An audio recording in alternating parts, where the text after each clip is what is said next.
সম্মানিত বন্ধুগণ, আসসালামু আলাইকুম। দূরে কাছে দেশে অথবা দেশের বাইরে থেকে কলিজার বন্ধুরা ঠিক এই মুহূর্তে যে যেখান থেকে বাস্তব জীবনের গল্প শোনার জন্য আমার সাথে জয়েন করেছেন, আমি আপন। আর যে আপন জীবনের গল্পের 955তম পর্বে আপনাকে বরাবরের মতো স্বাগতম জানাচ্ছি। বন্ধুগণ, আজ আমি আপনাকে শোনাবো রাজশাহীর ছেলে মোহাম্মদ সেলিমের জীবনের হৃদয় কাঁপানো চরম ভয়ঙ্কর এক বাস্তব জীবন কাহিনী। বন্ধুরা, আজকের গল্পের টাইটেল যে সাপের সঙ্গে বাস্তবে সংসার করে রাজশাহীর যুবক সেলিম টানা 5 বৎসর। এই গল্পটা আজ থেকে বহু বৎসর আগের পাওয়া, আজ থেকে বহু বৎসর আগের পুরনো একটা বাস্তব জীবনের গল্প। বন্ধুরা, এই গল্পটা আমি সিলেক্ট করেছি, গল্পটা আমি রেকর্ড করছি, গল্পটা প্রকাশ করছি শুধু একটা মাত্র কারণে। আজ থেকে 1 সপ্তাহ আগে আমার জীবনে একটা মারাত্মক ধরনের ঘটনা ঘটে যায়। একটা সুখ সংবাদ আপনাদেরকে দিয়ে রাখি। আমার এক দূর সম্পর্কের কাকা, তিনি হচ্ছে খাগড়াছড়িতে থাকে, তিনার বাড়ি খাগড়াছড়ি। তো আমার কাকা বাংলাদেশের বিভিন্ন ডিস্ট্রিক্টে ফল সাপ্লাই করতেন। খাগড়াছড়ির আম, কাঁঠাল এই ধরনের ব্যবসা বাণিজ্য করতেন। আজ থেকে 2-3 দিন ধরে বাংলাদেশে রাসেল বাইফার বলে একটা সাপের প্রচলন শুরু হয়েছে। অনেকেই রাসেল বাইফারকে খুব ভয়ানক সাপ বলে আখ্যায়িত করেছে। তো কাকা ঘুমিয়ে আছে, হঠাৎ করে তার খাটের নিচে, তিনাদের ঘরগুলো তো আসলে ওইখানকার ঘরগুলো তো আসলে বিল্ডিং হয় না, বেশিরভাগই হচ্ছে মাটির ঘর হয়। তিনি এরকম মাটির ঘরেই ঘুমাচ্ছিল। খাটের নিচে তিনি মসমস শব্দ শুনতে পেলেন এবং নিচে তাকিয়ে দেখলো যে একটা ভয়ানক সাপ। মুহূর্তের মধ্যে ওনার হাতে লাঠি ছিল, উনি কোনো না কোনোভাবে সাপকে ওখানে পিঠে একদম মেরে ফেলে। সাপটাও দেখতে অনেকটা লম্বা ছিল, অনেক বড় আকারের সাপ ছিল। কিন্তু মারার পরে এই মুহূর্তে ওনার কাছে একটা ফোন আসে, ওনার ব্যবসায়িক কোনো একটা কাজে কেউ তাকে টাকা দেওয়ার জন্য আসছে, তিনি বাজারে যাবে। সাপটাকে মেরে দেন, তখন তিনি হচ্ছে সাপটাকে আপনার কিছু দিয়ে চাপা দিয়ে রাখে, লাইক হচ্ছে আপনার কোনো কিছু দিয়ে কোনো কিছু নিচে এটাকে চাপা দিয়ে রাখে। রাখার পরে তার স্ত্রীকে বলে, আমি একটা সাপ মেরেছি, এটা নিচে চাপা দিয়ে রেখেছি, আমি যাচ্ছি টাকার জন্য, টাকা নিয়ে এসে আমি এটাকে মাটি দিব বা মাটি চাপা দিব, তুমি এটা ধরো না। এই বলি সে তখন টাকার উদ্দেশ্যে যায় এবং টাকা আনার জন্য যায়। তো সেক্ষেত্রে তাদের ওই রাস্তাঘাটগুলো তো পাহাড়ি রাস্তাঘাট, মানে পাহাড়ি রাস্তা। তো সে যাওয়ার সময় হঠাৎ করে মানে পাহাড় থেকে পিছলিয়ে সে পড়ে যায়, মানে মোটরসাইকেল নিয়ে পড়ে যায় এবং গর্তে পড়ার পরে সে গুরুতরভাবে অসুস্থ হয়ে পড়ে। ঠিক 2 দিনের মাথায় হসপিটালে আমার কাকা মারা যায়।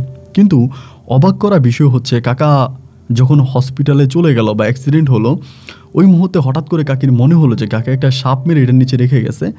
আমার কাকি তখন ওই যে জিনিসটা উঠানোর পরে এটার নিচে কোনো সাপ পেল না।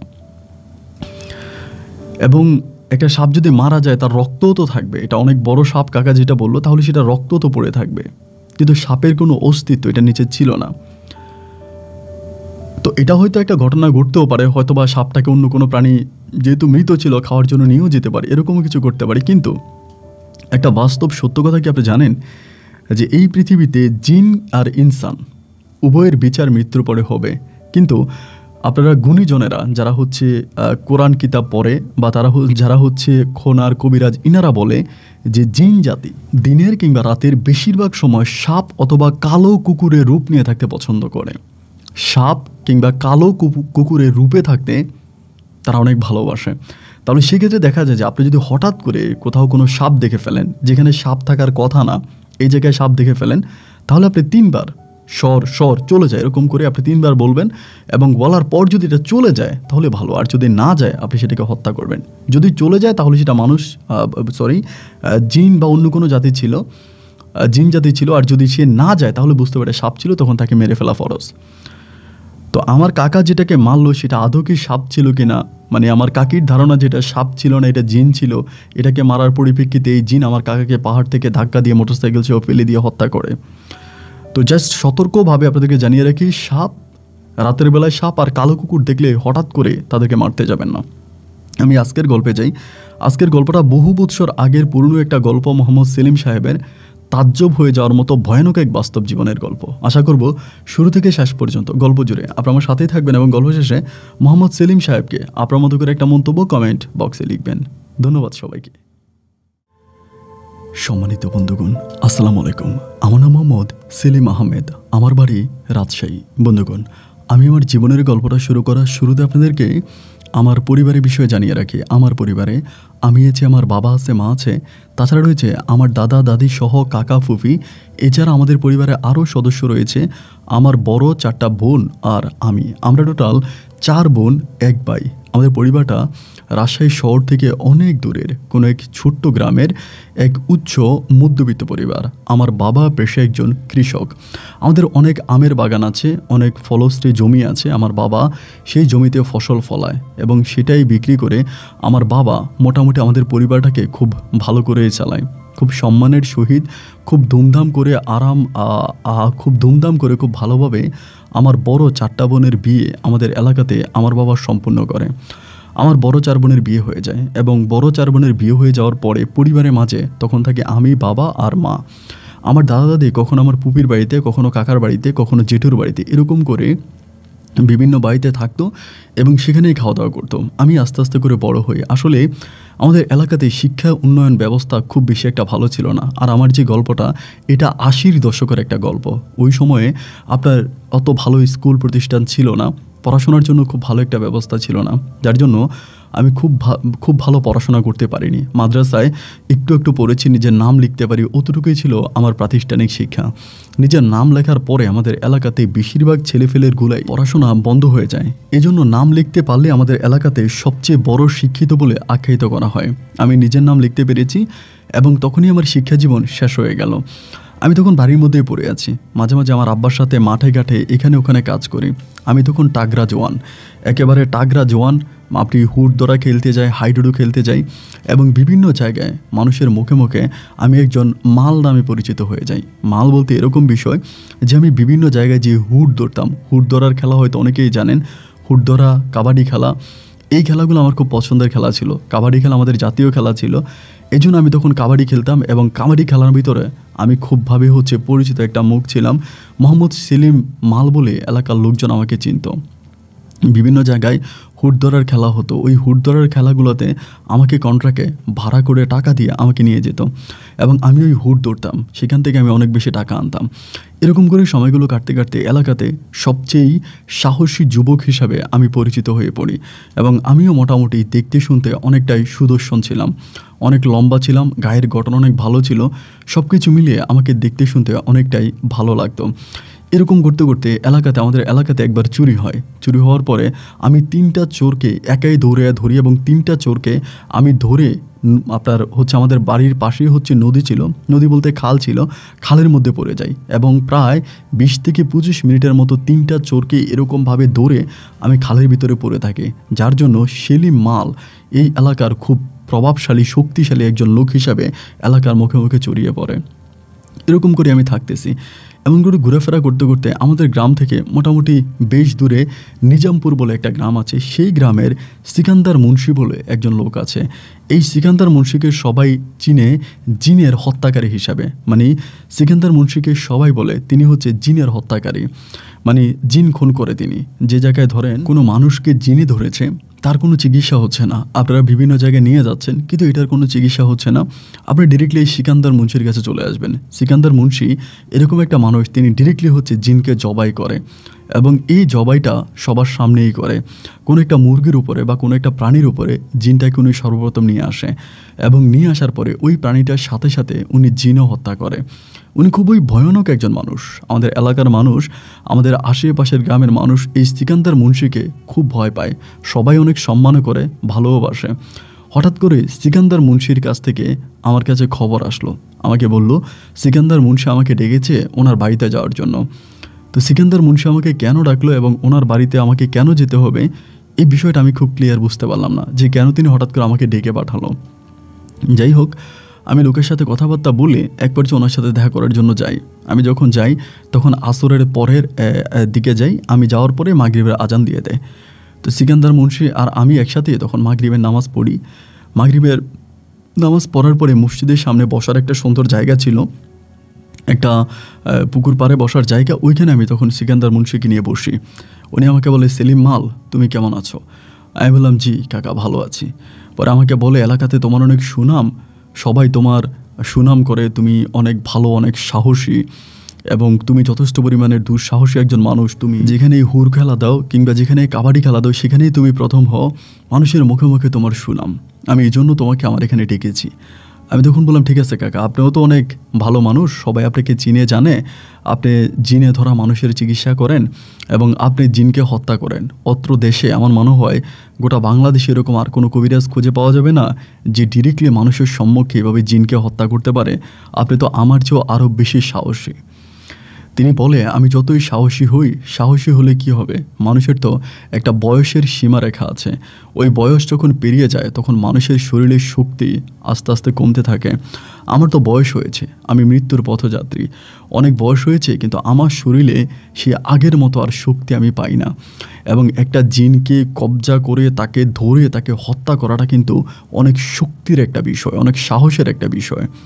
তো এত শক্তির সাহস আমার ছিল, বাট আমি এগুলা আস্তে আস্তে করে বয়সের সাথে সাথে হারিয়ে ফেলতেছি।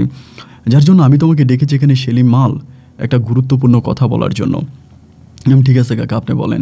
তিনি বলে, আমি খুব খেয়াল করে দেখলাম, খুব চিন্তা করে দেখলাম, আমার পরিবারে এমন কোনো মানুষ জন্মাই নাই যে মানুষটা আমার মৃত্যুর পরে আমার এই দায়িত্বটাকে ধরে রাখতে পারবে, এভাবে জিনকে ধরে হত্যা করতে পারবে অথবা মানুষকে সাহায্য সহযোগিতা করতে পারবে। এইরকম কোনো মানুষ, এরকম কোনো আমার বংশধরের ভিতরে এরকম কেউ নাই এরকম সাহসী। বাট আমার কাছে মনে হলো তুমি যদি বিন গায়ের একটা ছেলেও হয়ে থাকো, কিন্তু তোমার মাঝে এই ধরনের সাহসটা আছে। তুমি যথেষ্ট পরিমাণ দুঃসাহসী চক্ষুষ একটা ছেলে।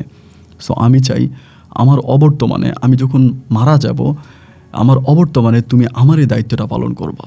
এই সিদ্ধান্তটা আমি এই মর্মেই নিলাম যে তুমি যথেষ্ট সাহসী, তোমার শরীরে অনেক শক্তি আছে এবং এই কাজটা তোমার জন্যই পারফেক্ট, তুমি এটা করতে পারবা। এই জন্য আমি চাই আমার অবর্তমানে আমি যদি মারা যাই, আল্লাহ তাআলা আমাকে নিয়ে যায়, তাহলে তুমি আমার এই দায়িত্বটা পালন করবা এবং তুমি এটার সাথে থাকবা। আমি তখন বললাম যে ঠিক আছে, আপনার কথা মানলাম, আমি আপনার সাথে কাজ করব। এবং আমার ভিতরেও এই ধরনের চ্যালেঞ্জিং কাজগুলো করতে খুব পছন্দনীয় ছিল আর কি। এই ধরনের চ্যালেঞ্জিং কাজগুলোকে আমি খুব পছন্দ করতাম, যেটার ভিতরে শক্তি প্রয়োগ হবে, নিজের ক্ষমতা প্রকাশ হবে, এই কাজগুলো আমার ভালো লাগতো। একটা পর্যায়ে আমি তখন বললাম যে ঠিক আছে সেলিম সিকান্দার মুন্সি, আমি আপনার মতো আপনার সাথে কাজ করব। পরে বাড়িতে আসলাম। বাড়িতে আসার পর আমার দাদা দাদি ছিল, তাদের কাছে বললাম যে এমন এমন ঘটনা, আমি সিকান্দার মুন্সির সাথে কাছে যাব। ধরেই আমার দাদা তখন আমাকে গালাগালি শুরু করলো, এটা কী ধরনের কথা, এটা হতে পারে না, সিকান্দার মুন্সি ভয়ানক একজন লোক, তিনি জিন হত্যা করে, তিনের সাথে তোর কাজ করা যাবে না, ওনাকে আগে পরে জিনে মেরে ফেলবে, তোকেও মেরে ফেলবে। আমি তখন বললাম, দাদা আমার এই ধরনের কাজগুলো করতে ভালো লাগে, আমিও তো চাই আমি একটা জিনের সাথে যুদ্ধ করি, যুদ্ধ করে আমার যে শারীরিক ক্ষমতা আছে, আমার যে শক্তি আছে, এটা আমি প্রকাশ করি। আমার দাদা বলে, এত বল বল করিস না, একবার জ্বর হইয়া দেখবি বল কোথায় যায়। সামান্য একটা জ্বর মানুষকে কবজা করে ফেলতে পারে, আর জিন জাতি এত ভয়ানক জাতি, একটা মানুষের রক্তের সাথে মিশে তার শরীরের ভিতরে ঢুকে তাকে হত্যা করতে পারে। এটা এমন এক জাতি যেটাকে চোখে দেখা যায় না, বাতাসের মতো শরীরের ভিতরে ঢুকে তোকে খুন করে ফেলবে। এই কাজ তুই ভুলেও করিস না, এটা থেকে তুই ফিরে আয়। আমি তখন আমার দাদারে বললাম, দাদা আমি সিকান্দার মুন্সিকে কথা দিয়েছি, আর আমি মোহাম্মদ সেলিম মাল যদি কাউকে কথা দিই, আমার জীবন থাকতে আমি এই কথা ফেরি না, আমি অবশ্যই সিকান্দার মুন্সির সাথে কাজ করব। আমার দাদা তখন আমার উপরে রেগে গেল, মানে পর্যাপ্ত রেগে গেল। রেগে গিয়ে আমাকে বললে, তুই আমার কোনো কথাই শুনিস না, তুই আমার কোনো কথাই মানিস না, তোর যখন যেটা করতে মন চাই তুই সেটাই করিস, এটা একদম ঠিক না, এটা একদম ঠিক না, তুই আমার কথা শুনিস না। তো বাবা মা দাদা দাদি এবং কাকা ফুফি কারো কথারই আমি তখন মূল্যায়ন করলাম না। পরের দিন দুপুরবেলা আমি তখন আমার কাপড় চোপড় যতটুকু ছিল সব কিছু নিয়ে আমি ওই আপনার সিকান্দার মুন্সির বাড়িতে চলে গেলাম। দুপুরে ওনার বাড়িতে গেলাম, যাওয়ার পরে তিনি আমার কাপড় চোপড় সব কিছু রেখে আমাকে বললো, নাস্তা পানি করো, খাওয়া দাওয়া করো। তো নাস্তা পানি দিল, আমি নাস্তা পানি খাওয়া দাওয়া করলাম। করার পরে তিনি আমাকে বললো, তুমি কি মানসিকভাবে প্রস্তুত আমার সাথে কাজ করার জন্য? আমি বললাম, হ্যাঁ প্রস্তুত। তিনি বলে, তুমি ভয় পাবা না তো?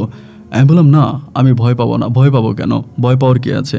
যে কাজটা আপনি এত বয়স্ক মানুষ হওয়ার পরেও করতে পারেন, সেটা আমি কেন পারবো না? তিনি আমাকে বলে, ঠিক আছে, নিজের ভিতরে সাহস রাখো, আর একটা জিনিস মাথায় রাখবা, মানুষ হচ্ছে সৃষ্টির শ্রেষ্ঠ জীব। মানুষকে 18,000 মাখলুকাত, 18,000 প্রাণীর ভিতরে একমাত্র মানুষকে আল্লাহ তাআলা তার কোরআনে সৃষ্টির শ্রেষ্ঠ জীব বলে আখ্যায়িত করেছে। সেক্ষেত্রে মানুষকে ওই সমস্ত ভিন্ন প্রাণীগুলা ভয় পায়, সেটা হোক জিন, বনের বাঘ, ভাল্লুক থেকে শুরু করে ভয়ানক সাপ যাই আছে, বনের রাজা হাতি পর্যন্ত মানুষকে দেখলে ভয় পায়। সুতরাং তুমি এটা মনে রাখবা যে তুমি সৃষ্টির শ্রেষ্ঠ জীব, এই জিনিসটা তুমি তোমার ভিতরে রাখবা, তাহলে আর তোমার মাঝে কোনো ভয় কাজ করবে না। আমি তখন বললাম, ঠিক আছে কাকা, সমস্যা নেই, আপনি যেটা করতে বলেন আমি সেটাই করব, আমি আপনার সাথে আছি। তিনি আমাকে তখন খুবভাবেই হচ্ছে তিনি সম্পর্কে আমার দাদা হতেন, আমি ভুল করে ফেলেছি, আমার দাদা হতেন। তো পরে তিনি আমাকে সম্পূর্ণভাবে তিনার যে দায়িত্বটা ছিল, এই দায়িত্বটা তিনি তখন আমার সাথে আস্তে আস্তে করে শেয়ার করতে শুরু করে।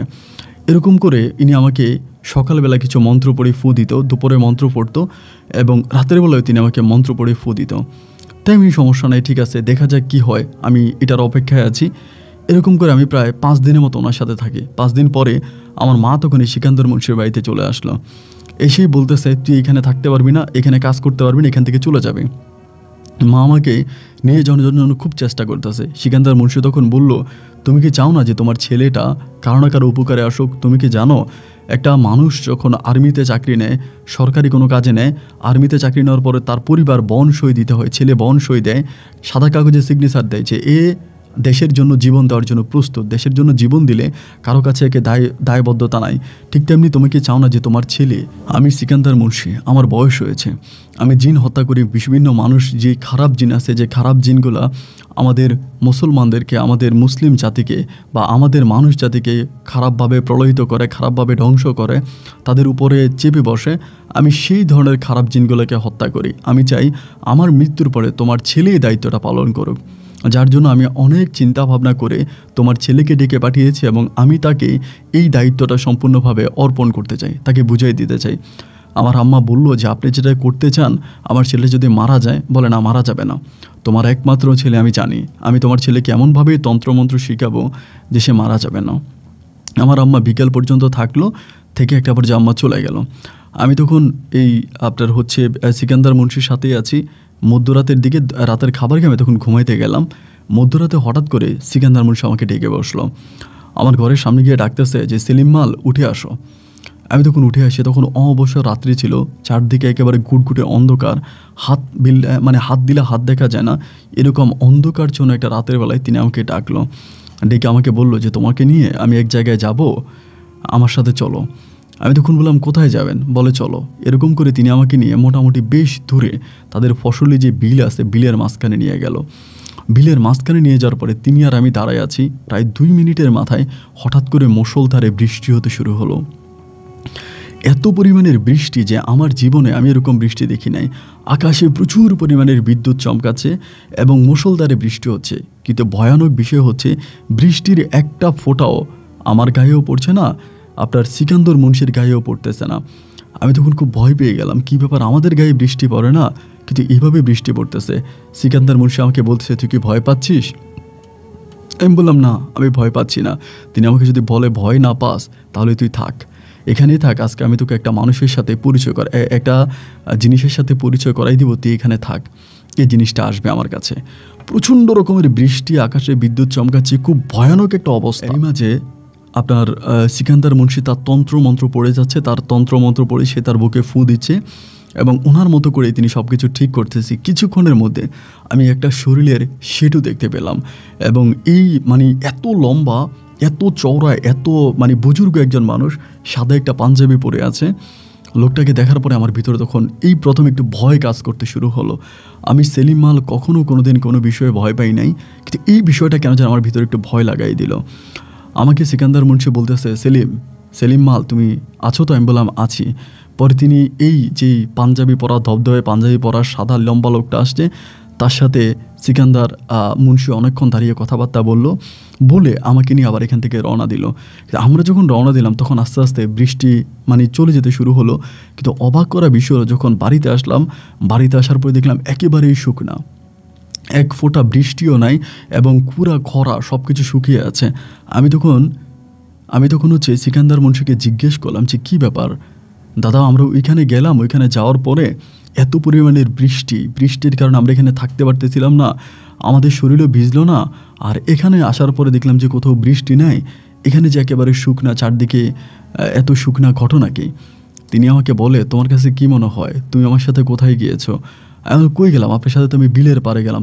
উনি আমাকে বলে, তুমি আমার সাথে বিলের পাড়ে যাও নাই, তুমি আমার সাথে 1000 মাইল দূরে গিয়েছো, তুমি আমার সাথে মেঘের রাজ্যে গিয়েছো। আমি তখন বললাম যে কি বলেন আপনি এটা, আপনার সাথে আমি মেঘের রাজ্যে গিয়েছি, আমি তো আপনার সাথে বিলের পাড়ে গেলাম। বলে তুমি যেটাকে দেখেছো বিলের পারে, এটাই কিন্তু আসমানের কাছাকাছি একটা জায়গা, এবং সেখানকার এই বৃষ্টিটা তুমি দেখতে পেয়েছো। আমি বললাম, দাদা আমি আপনার কথা কিছু বুঝতে পারছি না। তিনি আমাকে বলে, যাই হোক, এটা বোঝার প্রয়োজন নাই, তুমি যাকে দেখেছো সে কে জানো? আমি বললাম, সে কে? বলে, সে হচ্ছে জিনের সর্দার, এবং সে খুব ভালো একটা জিন, এবং খুবই ফেরেস্তার মতো খুবই ভালো একজন জিন, এবং তার সহযোগিতায় আমি অন্য অন্য খারাপ জিনদেরকে হত্যা করি। তিনি আমাকে অনেক সাহায্য সহযোগিতা করে। আজ আমি তেনাকে নিয়ে গেলাম এবং তোমার বিষয়ে তার সাথে কথা বলতে বললাম, সে তোমাকে দেখেছে। আমি তখন বললাম, আচ্ছা ঠিক আছে। এরকম করে আমি তখন এই সিকান্দার মুন্সির সাথে দিনে রাতে মিলিয়ে, কাঁধে কাঁধ মিলিয়ে কাজ করে যাচ্ছি। তিনি আমাকে বিভিন্ন সময় বিভিন্ন জায়গায় নিয়ে যায় এবং বিভিন্ন প্রাণীদেরকে তিনি আমাকে দেখায়। অনেক সময় এরকম আরেকটা ঘটনা আমি শেয়ার করি। একদিন আমি ওনার সাথে বিকেলবেলা ওনাদের পুকুর পাড়ে বসে আছি। পুকুর পাড়ে বসে থাকার পরে ইনার হাতে অনেকগুলা আপনার চাউল, তারপরে আরও অনেকগুলো ধরেন আপনার খৈল টাইপের কিছু একটা জিনিস উনি এগুলো হাতে নিয়ে গেছে। হাতে নিয়ে উনি পুকুর পাড়ে বসার পরে উনি এখানে বসে কী জানিয়ে পড়তেছে। হঠাৎ করে পুকুর থেকে একটা সাপ উঠে আসলো, মানে একদম ভয়ানক কালো টাইপের একটা সাপ উঠে আসলো। আমি দেখে অনেক ভয় পেয়ে গেলাম, আমার শরীর পুরো চমচম করতে শুরু হলো। আমি সিকান্দার মুন্সিকে বললাম যে, দাদা এটা কি? পরে বলে, এটা একটা সাপ, তুই দাঁড়া। পরে তিনি সাপকে কিছু খাবার দিল এবং এই সাপে খাবারগুলো খেলো, এবং খাওয়ার পরে সে পুনরায় আবার পুকুরে নেমে গেল। এই ধরনের আরও অনেক ধরনের অলৌকিক ঘটনা আমি ওনার মাঝে দেখতে পেয়েছি, এবং উনি আমাকে এগুলো দেখিয়েছে। এরপরে কিভাবে খারাপ জিনকে বশে আনতে হয় এবং খারাপ জিনকে বশে এনে কীভাবে হত্যা করতে হয়, এই দিকগুলো তিনি আমাকে আস্তে আস্তে করে হাতে কলমে সব কিছু শিখাচ্ছে। এইভাবে সময়গুলো কাটতে কাটতে ওনার বাড়িরে ওনার এক নাতিন আছে, নাম হচ্ছে আরশি। এই মেয়েটা মাদ্রাসায় পড়াশোনা করতো। একদিন বিকেলবেলা ওনাদের ওই পুকুর পাড়ে আমি একা একা বসে আছি। ওই সময় সিকান্দার মুন্সি কোথায় জানি গেছে, সে বাড়িতে নাই। আরশি মেয়েটা তখন আমার পিছনে আসছে, এসে আমাকে বলতেছে, আপনার এত বড় সাহস, আপনি আমার দাদার সাথে থেকে এই ধরনের ভয়ানক কাজ করতেছেন, আপনার বুকের ভিতর কি কোনো ভয় কাজ করে না? আপনার কি কোনো ভয় নাই? আমি তখন বললাম, ভয় লাগবে কেন? ভয় লাগার কি আছে? তোমার দাদা যদি করতে পারে তো বয়স্ক মানুষ হওয়ার পরে, তাহলে আমি কেন করতে পারবো না? ও আমাকে বলে, ভালো কথা করতেছেন, তবে মনে রাখেন এটা আপনার জীবনে একটা সময় মৃত্যু ডেকে আনবে। আমি তখন বললাম, এটা কী ধরনের কথা? সে আমাকে বলে, আপনি আমাদের এখানে কাজ করেন বা আমাদের এখানে থাকেন, এই জন্য আপনাকে সব কথা বলা যাবে না। আমি শুধু আপনাকে একটা কথাই শেয়ার করব, আমার দাদা যদি চাইতো আমাদের পরিবারের কাউকে না কাউকেই কিন্তু এই কাজটা শিখাইতে পারতো। আমি বললাম, তোমার দাদা তো তোমাদের পরিবারের অনেককেই বলছিল এই কাজটা করার জন্য, কিন্তু কেউ তো আসলো না। ওই আরশি মেয়েটা তখন আমাকে বলতেছে, এটা মিথ্যা কথা, আমার দাদা আমাদের পরিবারের কাউকে এগুলো শিখায় নাই। আমার যে অন্য অন্য চাচাতো ভাই আছে, জ্যাঠাতো ভাই আছে, আমার দূর সম্পর্কের আত্মীয় স্বজনরা আছে, আমার দাদা কাউকে এগুলো শিখায় নাই। এবং আমার দাদা খুব ভালো করেই জানে যে এই কাজটা যথেষ্ট পরিমাণে রিস্কি একটা কাজ, এবং এই কাজটা করলে যে কোনো সময় মানুষ মারাও যেতে পারে। এই জন্য তিনার পরিবারের কাউকে কাজ না দিয়ে দূর থেকে আপনাকে এই কাজটা দিয়েছে এবং আপনাকে ডেকে এনেছে। আমি তখন বললাম, তুমি কি বলো? তার মানে আরশি আমাকে বলছে, তার মানে হচ্ছে এই কাজটা করলে আপনি নির্ঘাত মারা যাবেন। আমার দাদা নিজেও জানে যে তিনি একটা সময় মারা যাবে, জিনেরা একটা সময় তাকেও মেরে ফেলবে। এটা জেনে শুনে বুঝেই তিনি এই কাজগুলো করে, এবং তিনি আপনাকেও নিয়ে আসছে। কথাটা শোনার পরে আমার ভিতরে তখন এই ধরনের একটা ভয়ভীতি কাজ করতে শুরু করলো এই মর্মে যে এই পরিবারে অনেক ছেলেরাই আছে আমার মতো দেখতে, লম্বা চূড়া, ভালো স্বাস্থ্য, পালোয়ান, এত ভালো ভালো ছেলেরা থাকার পরও সিকান্দার মুন্সি কেন বিনগাঁও থেকে আমাকে নিয়ে আসলো, এবং আমাকেই কেন তিনি তার তন্ত্র মন্ত্র সব কিছু কেন তিনি আমাকেই বোঝাচ্ছে। এবং আরশির কথার সাথে আমি তখন একটা বাস্তব মিলও তখন পেয়ে গেলাম, একটা বাস্তবিক মিল পেলাম। মিল পাওয়ার পর আমি তখন আরশিকে জিজ্ঞেস করলাম যে, তুমি কেন এত উৎসাহিত হয়ে তোমার দাদার বিপক্ষে গিয়ে আমাকে কথা বলতেছো? আমাকে এই কথাগুলো বলার কারণ কি? ও আমাকে বলে, দেখেন আপনাকে আসলে কি বলবো আমি জানি না, তবে আমি আপনাকে একটা কথাই বলবো, আপনাকে আমার অনেক ভালো লাগে। আমার দাদার বাড়িতে অনেকেই আসছে আমার দাদার কাছে তন্ত্রমন্ত্র শেখার জন্য, অনেকেই দাদা শিখেছে, কিন্তু তাদের মাঝে আপনার যে সুঠাম দেহের অধিকারী বা আপনি যে সুন্দর, আপনাকে আমার ভালো লাগছে। এবং ভালো লাগার পরে আমার ভালো লাগার মানুষটার এরকম অকাল মৃত্যু না হোক, এই জন্য আমি আপনাকে বলেছি যে আপনি আমার দাদার সাথে কাজ করেন না। এই বলে মেয়েটা তখন চলে যায়। একে তো মা, দাদা, দাদি, বাবা, মা, কাকা, ফুফি সবাই আমার বিপক্ষে চলে গেল। এরই মাঝে ওনার নিজের নাতিন আরশি পর্যন্ত আমাকে বলতেছে যাতে আমি এই লাইনে কাজ না করি, এবং এই লাইনটা যেন আমি ছেড়ে দিয়ে চলে যাই। ভিতরেও তখন খুব ভয় কাজ করতেছে। তখন আমি আস্তে আস্তে করে পিছু হাঁটতেছি যে না, আমি এই ধরনের কাজ করব না, আমি এগুলো আস্তে আস্তে ছেড়ে দিব। আমি এই কাজটা আর করবো না। আরশি বোঝানোর পরে আমার ভিতরে খুব ভালোভাবে জিনিসটা জেগে গেল যে আমি এই কাজটা আর করবো না। এমন করে আমাকে তখনও এই সিকান্দার মুন্সি মাঝে মাঝে নিজের সাথে রেখে এটা ওইটা দেখাচ্ছে, বুঝাচ্ছে, তন্ত্রমন্ত্র পড়াচ্ছে, শিখাচ্ছে। তিনার মতো করে আমাকে অনেক সাহায্য সহযোগিতা করতেছে, আমিও এগুলো একইভাবে করতেছি। এরকম করতে করতে এই আরশি মেয়েটা সুযোগ পাইলে আমাকে কাছে আসতো, এসে আমাকে বলতো, কী ব্যাপার সেলিম ভাই, আপনি কেন বললাম যে আপনি এই কাজ করেন, আপনি চলে যান, আপনি যাচ্ছেন না কেন, আপনি চলে যাচ্ছেন না কেন, আপনি যে কোনো সময় মারা পড়বেন, আপনি মারা পড়বেন। এগুলো সে আমাকে বুঝাইতো। অনেকদিন বোঝানোর পরে আমি একদিন বললাম যে দেখো, তুমি যে আমাকে এত ভালোবাসো বা আমাকে তুমি এখান থেকে বাঁচাইতে চাও, এটা যদি তোমার দাদা জানতে পারে তাহলে তো তোমাকে জিন্দা কবর দিয়ে ফেলবে। ও আমাকে বলে, জানলে জানবে, তাতে কি, তবে আমার যেটা সত্য, যেটা আমার কাছে মনে হলো, আমি আপনাকে সেটাই বললাম, আপনি এখান থেকে চলে যান, আপনি যে কোনো সময় মারা পড়বেন। আমি তখন বললাম, এখান থেকে চলে গেলে কি তুমি আমাকে বিয়ে করবা, এমন করেই বলতেছিলাম। তা আমাকে বলে, হ্যাঁ করব, আপনি আমার জন্য বিয়ের প্রস্তাব পাঠান, আমি আপনার বিয়ে করব, কিন্তু আপনি এখান থেকে চলে যান। আপনি এরকম তন্ত্রমন্ত্র জালে পড়ে আপনি মরে যান না, আপনার মৃত্যুটা আমি সহ্য করতে পারবো না। এবং এই মেয়েটা আমাকে প্রচণ্ড পরিমাণের ভালোবাসতো। আমার কাছে মনে হয় যে আমার আর আরশির যে ভালোবাসাটা ছিল, এটা বর্তমান সময়ের ছেলে মেয়েদের ভালোবাসার মতোই ছিল।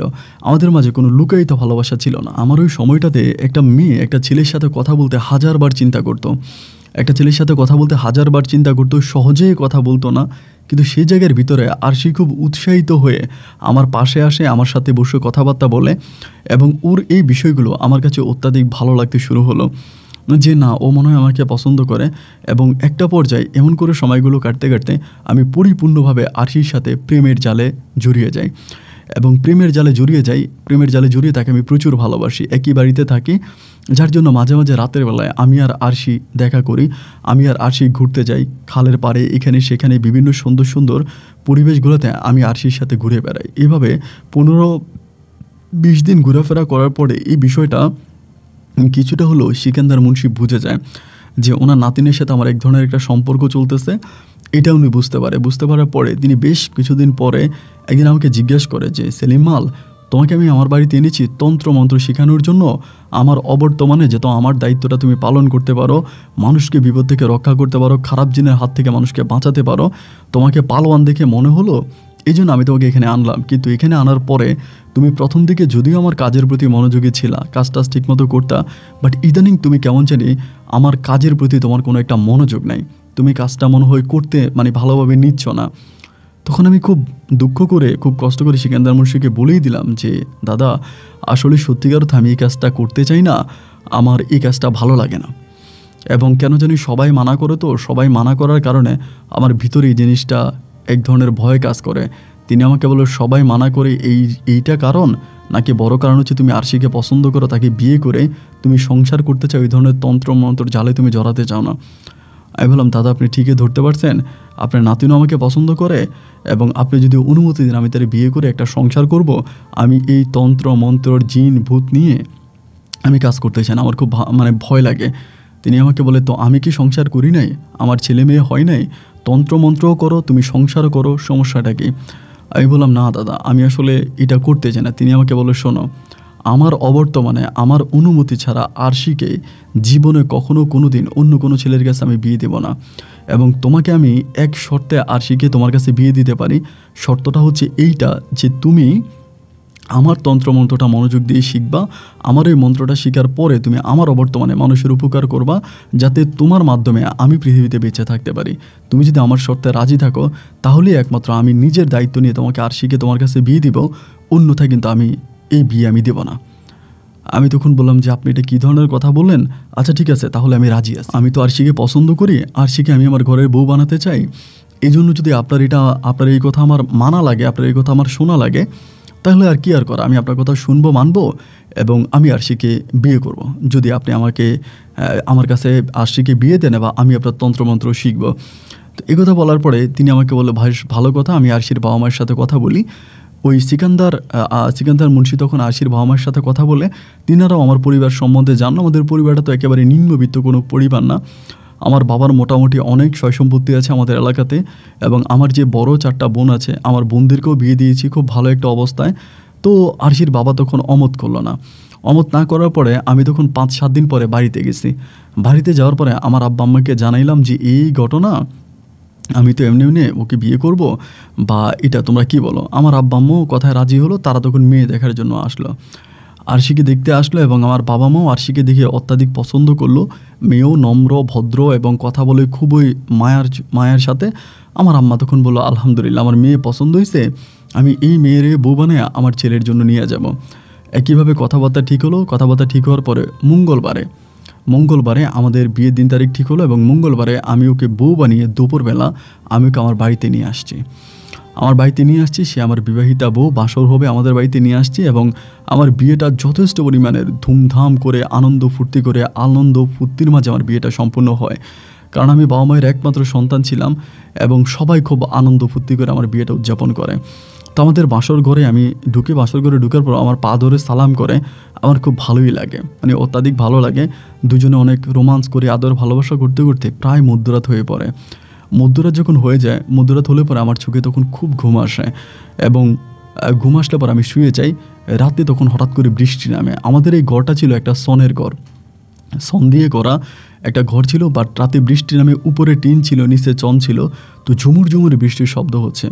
আমাদের বাথরুমটা ছিল বাইরে। ওই সময় আমাদের না, যারা গ্রামে বসবাস করতো তাদের সবারই বাথরুম ছিল মানে নিজের বাড়ি থেকে, মানে ঘর থেকে যেখানে থাকার ঘর থেকে বেশ দূরে। এখন হয়তো আমরা আমাদের বেডরুমের পাশে বাথরুম করি, কিন্তু ওই সময় বিষয়টি এরকম ছিল না। টয়লেটটা ছিল বাড়ির একদম আঙিনায়, অনেক দূরে। টয়লেট কেউ কাছাকাছি রাখতো না, কারণ তখনকার মানুষরা মনে করতো যে টয়লেটের ভিতরে সবসময় একটা জিন থাকে, টয়লেটের মধ্যে সবসময় একটা জিন থাকে। এটা মনে করে টয়লেট তারা সবসময় বাড়ির বাইরে করতো। তো মধ্যরাতের পরের দিকে হঠাৎ করে আরশি আমাকে বলতেছে, আমার একটু প্রস্রাবে পাইছে, তুমি একটু উঠো, আমি প্রস্রাব করতে যাব। তা আমার তখন ভাই এত যে ঘুম পাইছে, শরীরটা যে এত দুর্বল হয়ে গেছে, আমি আর উঠতেছি না। আমি বললাম যে না, আমি যাব না। ও আমার বলে, এটা কী ধরনের কথা বলতেছো, চলো। আমি বললাম যে না, আমি যাব না, তুমি যাও। এরকম করে ওকে ধমকাধমকি করতেছি এবং আমি কোল বালিশটাকে জোকে ধরিয়ে ধরে আমি তখন ঘুমিয়ে পড়ছি। এবং ঘুমিয়ে পড়ে একটা পর্যায়ে আরশি তখন মনে হয় প্রস্রাব করার জন্য বাইরে গেছে না কি গেছে, আমি এটা আর জানি না। আমি ঘুমিয়ে আসি, চারদিকে ফজরের আজান দিচ্ছে, তখন আমার ঘুমটা হঠাৎ করে ভাঙছে। এবং ভাঙার পরে আমি তখন পাশের দিকে তাকিয়ে দেখতেছি যে আরশি আমার পাশে নাই। আমার পাশে যখন ওরে পাইলাম না, ভিতরে যখন একটা ভয় ঢুকে গেলো, কী ব্যাপার, ও কোথায় গেল, রাতের বেলায় প্রস্রাব করতে যাইবো বললো, আমাকে ডাকলো, আমি তো উঠলাম না। চারদিকে তো মুষলধারে বৃষ্টি হলো, ওর কাছে ছাতাও ছিল না, কেমনে জানি গেল। এরপর আমি তখন উঠলাম, আমি তখন দরজা খুলে বেরোলাম, দেখলাম যে ওরে আর দেখা যাচ্ছে না। তখন ফজরের আজান দিয়েছে চারদিকে।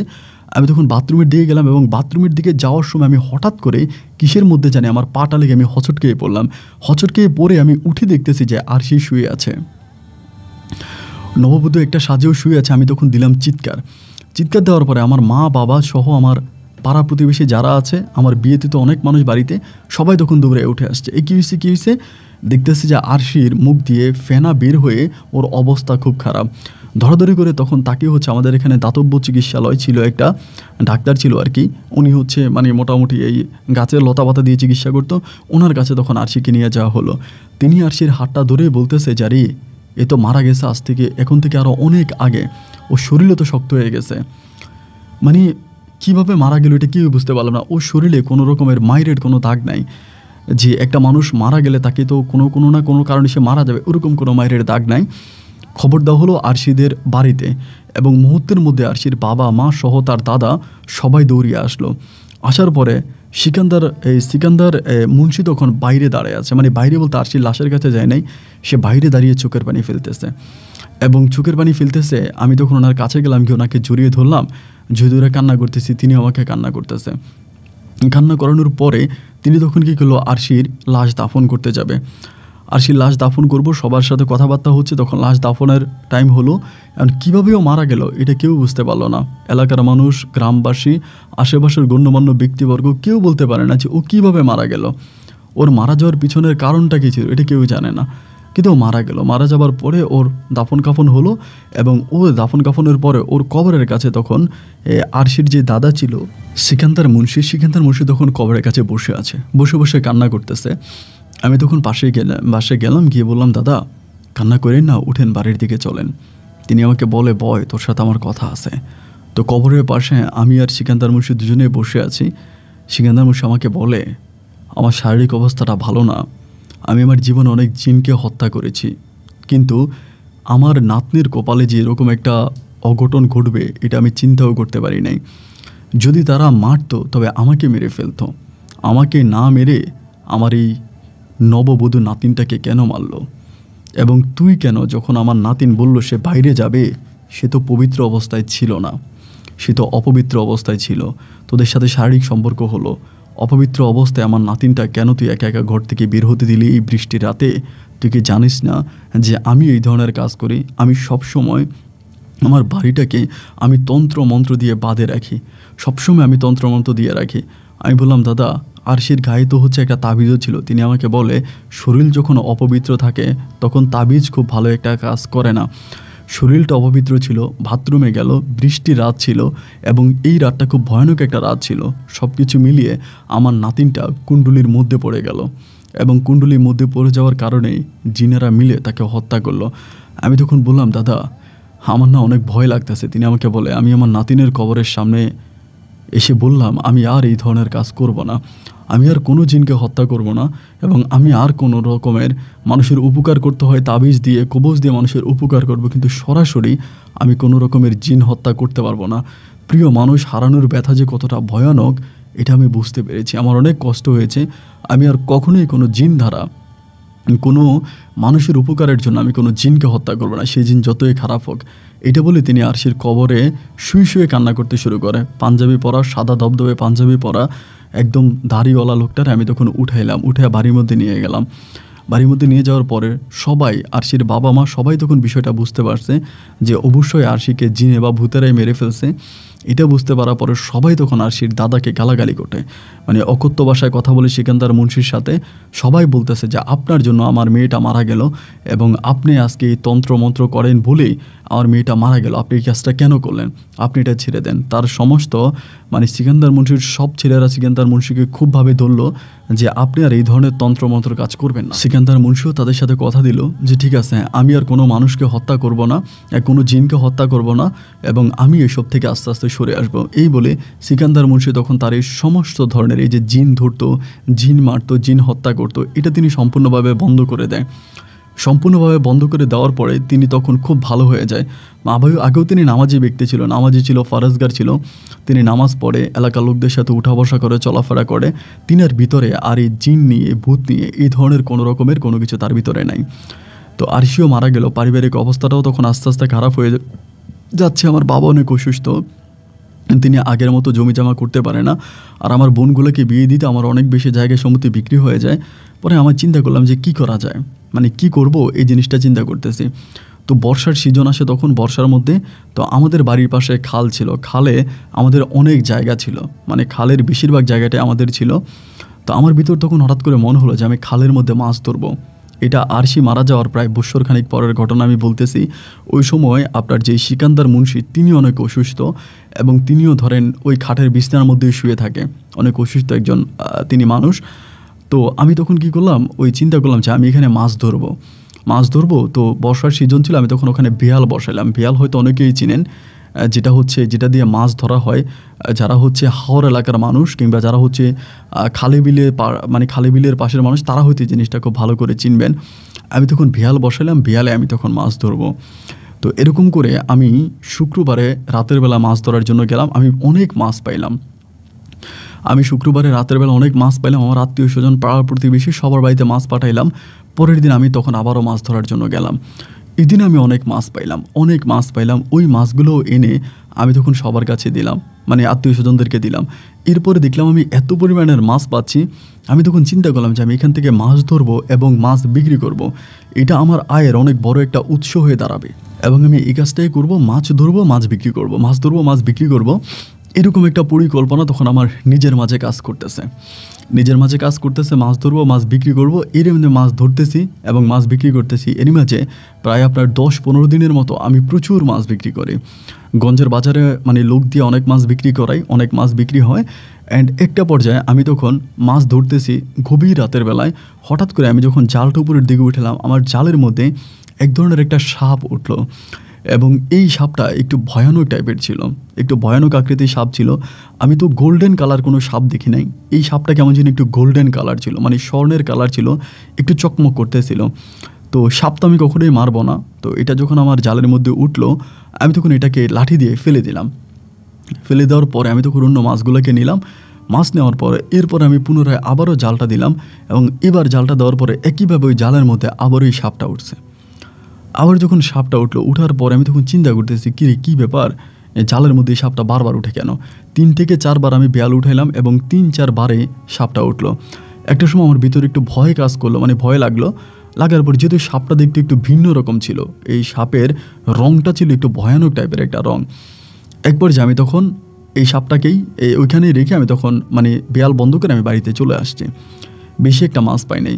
পরের দিন আমি আবারও পুনরায় বেয়াল দিয়ে মাছ ধরার জন্য খালের পাড়ে গেলাম এবং যাওয়ার পরে একইভাবে গতকালকে যেরকম বেয়াল উঠাইলে এই সাপটা উঠে, একইভাবে আজকেও আমি যখন বেয়ালটা উপরের দিকে উঠালে পরেই সাপটা উঠে আসে। আমি সাপটাকে 2টা লাঠি দিয়ে চিপ দিয়ে ধরে খাল থেকে খালের আমি যেখানে বেয়াল বসাই এটা থেকে অনেক দূরের একটা জায়গার মধ্যে আমি ছেড়ে দিয়ে আসি।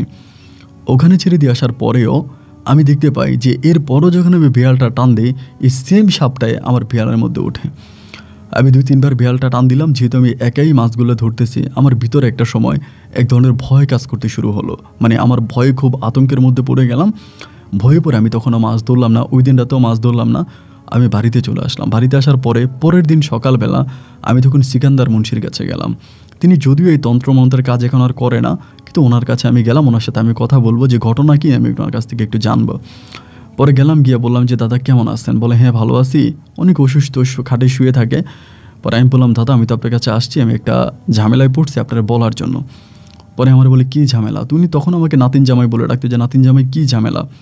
আমি বললাম আমি তো আমাদের বাড়ির পাশে যেই খাল আছে, খালের ভিতরে বেয়াল বসাইছি, ওইটা দিয়ে মাছ ধরি। মাছ তো অনেকদিন আপনার বাড়িতেও পাঠাইছি, খাইছেন? বলে হ তুমি মাছ পাঠাইছো, খাইছি, অনেক স্বাদের মাছ। আমি বললাম গত 2 দিন ধরে আমার সাথে একটা ঘটনা ঘটতেছে। ওইখানে আমি যখন ওই বেয়াল ফেলতেছি মাছ ধরার জন্য, আমার ওই বেয়ালের ভিতরে একটা স্বর্ণের কালারের একটা সাপ উঠতেছে এবং এই সাপটা উঠে আমি সাপটাকে যত দূরে ফেলি, যত দূরে সাপটাকে ফেলে দিই, ঘুরে ফিরে সাপটা আবারও আমার ওই জালের মধ্যেই উঠতেছে। তো এটা আমি বুঝি না যে এই সাপটা আমি দূরে ফেলার পরেও কেনই আবার ঘুরে ফিরে এই সাপটা আমার জালের মধ্যেই উঠে, বা আমার জালের মধ্যে সাপটা আবার ঘুরে ফিরে উঠতেছে। এর কোনো সঠিক উত্তর তো আমার কাছে জানা নাই, এর ঘটনাটাকে আমি বুঝতে পারতেছি না। তিনি আমাকে তখন বললো যে দেখো সাপটার কালারটা কি এরকম, আমাকে বললো। আমি বললাম হ্যাঁ আপনি যেরকম বলতেছেন সাপের কালারটা এরকম। বলে একটা কাজ করো, একটা বোতল পানি নিয়ে আসো। আমি তখন একটা বোতলে ভরে একটু পানি নিয়ে আসি।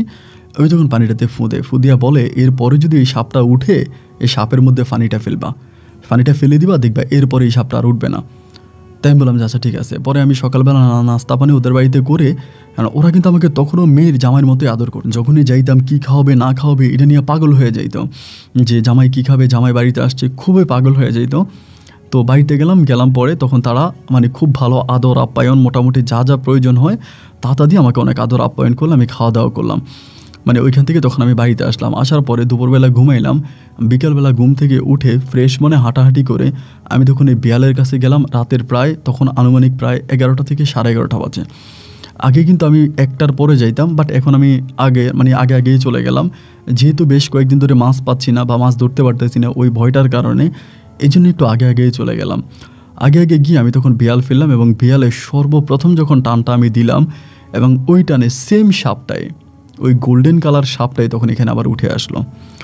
সাপটা উঠে আসার পরে আমি তখন আর নিজে ধরে রাখতে পারলাম না, ওই কিরে আবার কেন উঠলো। আমি তখন এই সাপটার ওই যে বেয়ালের মধ্যে ছিল, মানে বেয়ালের যে জালটা ছিল জালের মধ্যে ছিল, আমি তখন যে পানিটা দাদা দিল পানিটা বেয়ালের জালের মধ্যে ফেললাম।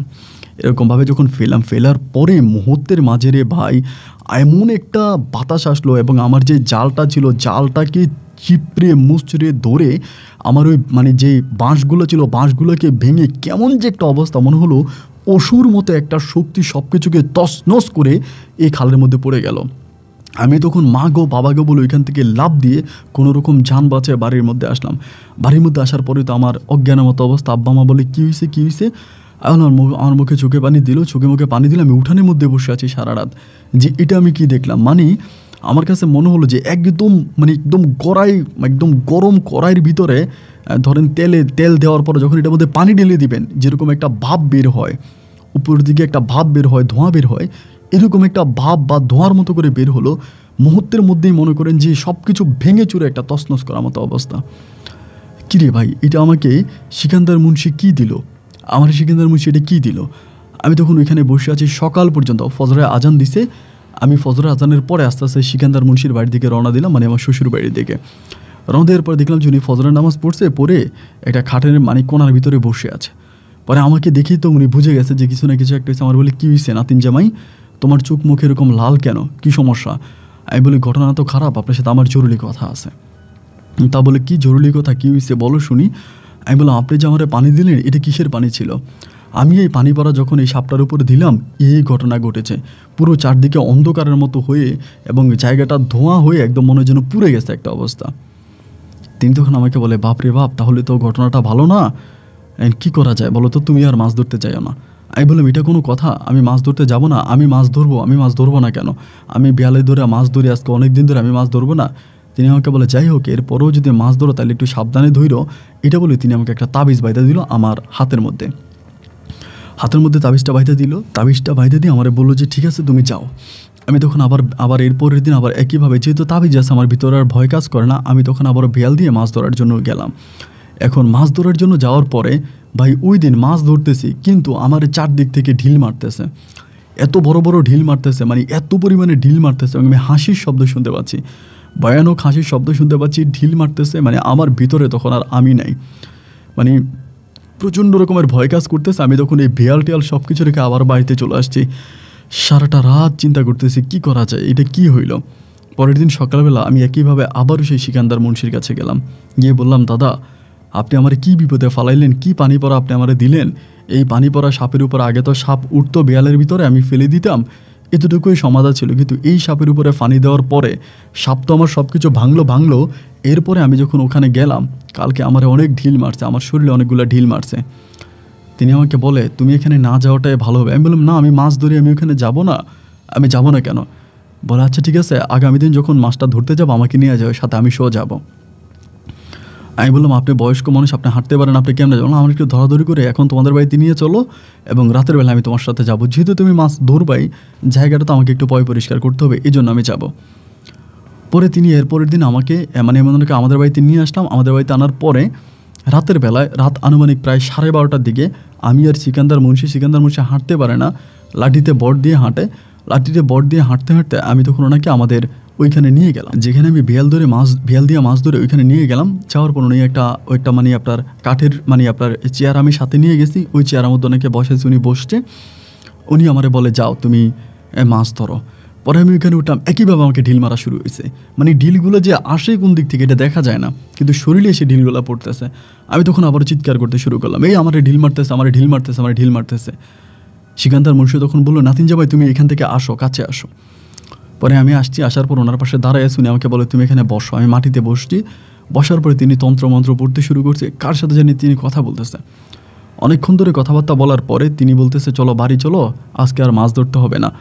আমি বলি, চলে যাবেন? বলে, হ্যাঁ। তো আমি ওনাকে নিয়ে আবার চলে আসলাম বাড়িতে আনার পর ওনাকে আমি আমার রুমে নিয়ে গেলাম। আমার রুমে উনি বসে বলতেছে, নাতিন জামাই তুমি তো একটা ভালো জিনিসের নজরে পড়ছো, খুবই ভালো একটা জিনিসের নজরে তুমি পড়ছো, এটা তো তোমার জন্য অনেক ভালো। আমি তখন বললাম, ভালো জিনিসের নজরে মানে বলে, তোমার প্রতি একটা ভালো একটা পরীর নজর পড়েছে, এই পরীটা তোমাকে বিয়ে করতে চায়, এবং সে তোমাকে খুব পছন্দ করে বলেই সে তোমার সাথে এরকম দুষ্টামি করে। সে তোমাকে বিয়ে করতে চায়। তোমার শরীরের গঠনে যে তুমি খালি গায়ে মাছ ধরতা, ওইখানে হাফ প্যান্ট পরে বা লুঙ্গি কোচ দিয়ে যে তুমি মাছ ধরতা, এটা সে দূর থেকে দেখেছে। দেখার পরে তোমার প্রতি তার এক ভালোবাসার জন্ম হয়েছে, আকাঙ্ক্ষার জন্ম হয়েছে, সেখান থেকে সে তোমাকে বিয়ে করতে চায়। আমি তখন বললাম, না এ দাদা, এটা কী ধরনের কথা? আমি কিভাবে ওকে বিয়ে করব, বা আমি কি পুরীকে বিয়ে করতে পারবো? তিনি বলে, শোনো, তুমি যদি এখানে মাছ ধরতে চাও বা জায়গাটা তোমাদের দখলে রাখতে চাও, তবে এই জিনিসটাকে তোমার বিয়ে করতে হবে, অথবা কোনো ডিসিশন নিতে হবে। কিন্তু আমি কোনো সিদ্ধান্ত নিব না, আমি কোনো জিনের ক্ষতি করব না, আমি কোনো পুরীর ক্ষতি করব না, এটা আমি আমার নাতিন মরার পর আমি ওয়াদা করেছি। তো সেজন্য আমি তোমাকে একটা বুদ্ধি দিতে পারি, তুমি কোনো না কোনোভাবে এটাকে বিয়ে করো। এটাকে তুমি সাপের রূপে দেখতে পাবা, হয়তো কোনো সময় মানুষের রূপেও দেখবা, সাপের রূপেও দেখবা, কিন্তু তুমি ভয় পাইও না। আর তোমার তো অনেক সাহস আছে, আমি তোমাকে অনেক কিছু শিখাইছি। আমি বললাম, হ্যাঁ। তিনি বলে, তুমি এটাকে বিয়ে করো, এবং বিয়ে করার পরে তুমি মাছও বেশি পাবা, এবং এখান থেকে তুমি অনেক লাভবান হবে। এই পরীটা খুব ভালো, তোমার কোনো ক্ষতি করবে না। কিন্তু ওদের ওই বংশটা এমন একটা বংশ, ওই তারা পরিবারের যারা আছে তারা বেশিরভাগই সাপের রূপ ধারণ করে থাকে। এরা সবাই হচ্ছে সাপের রূপ নেয়, এই জন্য হয়তো ও সাপের রূপ নেবে, কিন্তু তুমি কখনো ভয় পেও না। ও তোমার কাছে যদি সাপের রূপ হয়ে আসে বা যেই রূপেই আসে তুমি তাকে ভয় পাইও না। আমি বললাম না, আমি ভয় পাবো না। তিনি বলে তাহলে ঠিক আছে, আমি আজকেও তোমাদের বাড়িতে থাকি, আগামী দিন রাতের বেলায় আমি গেলে আমি তোমার সাথে ওর বিয়ে পড়াই দেবো, তাহলে আর ঝামেলা হবে না। আমি বললাম যে আচ্ছা ঠিক আছে। পরে তিনি করলো কি, আমাকে দিনের বেলায় একটা গাঁদা ফুলের মালা বানাইতে বললো, যে তুমি একটা গাঁদা ফুলের মালা বানাও, একটা গাঁদা ফুলের মালা লাগবে। পরে আমি ওই সময় গাঁদা ফুল কোথায় পাবো, অনেক দূরে গিয়ে গঞ্জের বাজার থেকে আমি তখন গাঁদা ফুল সংরক্ষণ করে একটা গাঁদা ফুলের মালা বানাই। রাতের বেলায় গভীর রাতে আমি আবারও ওই দাদার সাথে রওনা দিলাম খালের পাড়ের দিকে। খালের পাড়ের দিকে রওনা দেওয়ার পরে আমি ওইখানে গিয়ে তখন মাছ ধরবো, মাছ ধরার প্রস্তুতি নিয়েছি এবং ওইটাও সাথে আছে। আমার দাদা তখন তন্ত্রমন্ত্র দিল, আল্লাহ সাক্ষী, কেউ বিশ্বাস করবে কি করবে না, আমি আল্লাহকে সাক্ষী করে বলি। হঠাৎ করে আমাদের পিছন থেকে এত সুন্দর সাদা পোশাক পরিহিত এত সুন্দর একটা মেয়ে আসলো। এরকম মেয়ে আমি আমার জীবনেও দেখি নাই, যার শরীরটা পুরো স্বর্ণের মতো চকচক করতেছিল। এই মেয়েটাই আমার পাশে দাঁড়ালো। দাদা তখন বলল যে মালাটা ওর গলায় পরায় দাও। আমি তখন মালাটা ওর গলায় পরাই দিলাম। মেয়েটা নিচের দিকে তাকালো, এত সুন্দর চেহারা ছিল। আমার দাদা তখন বলল, দেখো এটা আমার নাতিন জামাই, আমার নাতিনটিকে তো তোমাদের গোত্রের মানুষটা মেরে ফেলেছে, আমার নাতিন জামার যদি কোনো ক্ষতি না হয়। ওই তখন নাকে বাজিয়ে মানে নাকে সুর দিয়ে তখন বলতেছে, আমার জীবন থাকতে আপনার নাতির ক্ষতি কেউ করতে পারবে না, আপনার নাতিকে আমি অনেক আগলে রাখবো, আমার নিজের জীবনের চাইতে বেশি ভালোবাসবো। কিন্তু ওকে বলেন ও যাতে আমাকে ভয় না পায়। আমার দাদা বলে, না, ও তোমাকে ভয় পাবে না, ওইখানে মাছ ধরতে আসবে, তুমি ওকে পাহারা দিবা এবং ওর যত ধরনের সমস্যা আছে তুমি সব কিছু সমাধান করবা। আমি আমার নাতিন জামাইকে তোমার হাতে তুলে দিলাম। এই কথা বলার পরে আমাদের বিয়ে শাদী হলো। বিয়ে শাদী বলতে ওই নানা তন্ত্রমন্ত্রের যে বিয়ে, ওই বিয়ে। এরপরে ওই দাদা আমাকে তখন আবারও সেখান থেকে বাড়িতে নিয়ে আসলো। আমি ওই দিন রাতেও আর মাছ ধরলাম না এবং রাতে তিনি আমাকে বললো তুমি ঘুমা, আমিও ঘুমালাম। সারাটা রাত আমি এই জিনিসটাকে স্বপ্নে দেখলাম। এটা বিভিন্ন রূপে আমার কাছে আসে, এসে আমাকে বলে উঠো, তোমাকে নিয়ে ঘুরতে যাব। আমাকে উঠায়, আমাকে এখানে সেখানে এই স্বপ্নের মধ্যে আমাকে সারা দুনিয়াটা ঘুরায় নিয়ে আসে। কত সুন্দর সুন্দর রাজ্যে আমাকে নিয়ে গেল, কত চমৎকার সুন্দর জিনিস আমাকে দেখালো, যে জিনিসগুলো আমি কখনো স্বপ্ন দেখি নাই। এত সুন্দর চমৎকার পাহাড়ে পর্বত আমাকে নিয়ে সারা রাত ঘুরেছে। সকালে আমি ঘুম থেকে ওঠার পর দাদারে বললাম যে দাদা, আমি তো এমন জিনিস দেখেছি। তিনি আমারে বলে, হ্যাঁ, যেটা দেখেছো সেটা ঠিকই দেখেছো, তুমি আসলে স্বপ্নে যাও নাই, ও তোমাকে বাস্তবে নিয়ে গিয়েছিল। রাতের এক অংশে তুমি আমার সাথে ছিল না। আমি বললাম আপনি কি বলেন? বলে যাই হোক, তখনই আমার দাদা, ওই সিকান্দার মুন্সি, আমার দাদা শ্বশুর, উনি তখন বাড়ি চলে যাবে। আমি ওকে বাড়ি দিয়ে আসছি, উনি তখন ওনার বাড়িতে, আমি তখন মাছ ধরতেছি, ওইখানে যাচ্ছে এবং বেশিরভাগ সময় ও তখন মানুষের রূপে আমার পাশে এসে বসে থাকতো। আমি ভয় পাইতাম না, আমার ভিতর কোনো ভয় কাজ করতো না। ও আসতো, আমার পাশে বসতো, আমি মাছ ধরতাম, ওর দেখতো এবং অনেক সময় ও সাপ হইতো, মানে বেশিরভাগই ওই যে সোনালি কালার, আপনার গোল্ডেন কালার একটা সাপ, স্বর্ণের কালারের মতো একটা সাপ হয়ে থাকতো।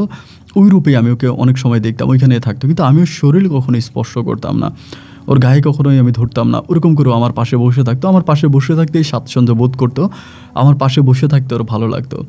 এরকম করে প্রায় 15-20 দিনের মতো ও আমার সাথে ছিল। একদিন হঠাৎ করে রাত 2টার দিকে ও আমার পাশে বসে থেকে আমাকে বলে, তোমার কি আজকে খারাপ লাগতেছে? আমি বললাম না, খারাপ লাগতেছে। আর ও আমার সাথে থাকার পরে আমি কিন্তু অনেক মাছ পাইতেছি, মানে এত পরিমাণের মাছ পাই যে মাছের বর্ণনা দিয়ে আমি শেষ করতে পারবো না। আমি এক বিয়ালে এত মাছ পাই এটা কেউ বিশ্বাসও করে না। অনেক সময় আমাকে পাহারা দেওয়ার জন্য আমাদের গ্রামের মানুষরা আসে, তারা যদিও দেখে আমি একা বসে আছি, কিন্তু তারা আমার পাশে, আমার ওই পরীকে, ওর নাম ছিল হচ্ছে টিউলি ছিল ওর নাম, ওই টিউলিকে কিন্তু দেখতে পাইতো না। টিউলি আমার পাশেই বসে থাকতো, ও বলেছে ওর নাম ছিল টিউলি। তো যাই হোক, এরকম করে সময়গুলো কাটতেছে। তো ওই দিন রাত্রে 2টার দিকে ও হঠাৎ করে আমাকে বলতেছে, তোমার জন্য একটা দুঃখের সংবাদ আছে, তুমি মনটাকে শক্ত করো। ওই দিন রাত 2টা বাজে। আমি তখন বললাম যে দুঃখের সংবাদ মানে কিসের দুঃখের সংবাদ, কী হয়েছে? ও আমাকে বলতেছে, তোমার দাদা শ্বশুর মারা গেছে। রাত তখন 2টা বাজে। আমি বললাম, কী বলো, আমার দাদা শ্বশুর মারা গেছে? বলে, হ্যাঁ, একটু আগে 2 মিনিট আগে মারা গেছে তোমার দাদা শ্বশুর। আমি শোনার পরে আমার ভিতরটা তখন কাঁপ দিয়ে উঠলো, আরে কী বলে, আমার দাদা শ্বশুর মারা গেছে, কী বলো তুমি এটা? বলে, হ্যাঁ, তুমি কি যাবা? আমি বললাম, হ্যাঁ আমি যাবো। তাহলে ঠিক আছে, তাহলে তুমি যাও, আজকে আমি চলে যাই। এই কথা বলে তখন চলে গেছে। চলে যাওয়ার পরে আমি তখন আমার ওই সময় তো আর মোবাইল টোনের ব্যবস্থা ছিল না যে ফোন দিয়ে জিজ্ঞেস করবো যে কী ঘটনা, ফোনের তো ব্যবস্থা নাই। যার জন্য আমি তখন আমার মাছ টাছগুলো বাড়িতে নিয়ে আসছি। আইসাই আমার বাবারে ডাক দিলাম। বাবা তখন ঘুম থেকে উঠলো, বললাম যে বাবা, এই ঘটনা, আমার তো দাদা শ্বশুর মারা গেছে, সিকান্দার মুন্সি তো মারা গেছে। আমার আব্বা বলে ইন্না লিল্লাহি ওয়া ইন্না ইলাইহি রাজিউন, এটা কী ধরনের ঘটনা, কখন মারা গেল? এমনি হয়তো কিছুক্ষণ আগে। আমার বাবা মা মিলে আমরা তখন হারিকেন হাতে নিয়ে রাতের ওই গুটগুটে অন্ধকারে আমার শ্বশুর বাড়ির দিকে রওনা দিলাম, সিকান্দার মুন্সির বাড়ির দিকে। এবং সিকান্দার মুন্সির বাড়িতে গিয়ে আমি যেটা দেখলাম যে বাড়িটা একেবারে শুনশান নীরবতা। এটা যে একটা মানুষ মারা গেছে, একটা মৃত বাড়ি মনেই হয় না। বাড়ির মধ্যে কোনো মানুষের আনাগোনা নাই, কোনো কথাবার্তা নাই, একেবারে শুনশান নীরবতা, একেবারে ভালোভাবে একটা বাড়ি, কোনো কারো মানে শব্দ নাই, কোনো কথাবার্তা নেই, একেবারে নিস্তব্ধ একটা বাড়ি। আমি তো দেখার পর অবাক হয়ে গেলাম, কী ব্যাপারে এই বাড়ির মধ্যে কোনো মানুষ নাই, একটা মৌতলা বাড়ি, একটা মানুষ মারা গেল, কারো কোনো সারা শব্দ নাই, কারো কোনো কিছুই নাই, ঘটনা কি? পরে আমি ডাকলাম, এই বাড়ি থেকে উঠেন না, আপনারা সবাই ঘুমিয়ে আছেন, কী হইলো? এরপরে হঠাৎ করে আমার বউ যে ছিল আরশির বাবা মা থেকে শুরু করে ওর অনেক চাচা জ্যাঠারা ঘুম থেকে উঠলো। ওরা উঠে বলে, কী হয়েছে জামাই, এত রাতের বেলায় আপনি আপনার বাবা মারে নিয়ে আসছেন? আমি বললাম, মুমা আপনারা যে বাড়ির মধ্যে সবাই এরকম করে আছেন, দাদা না মারা গেছে? তা বলে, কি বলেন আপনার দাদা মারা গেছে? এটা কী ধরনের কথা?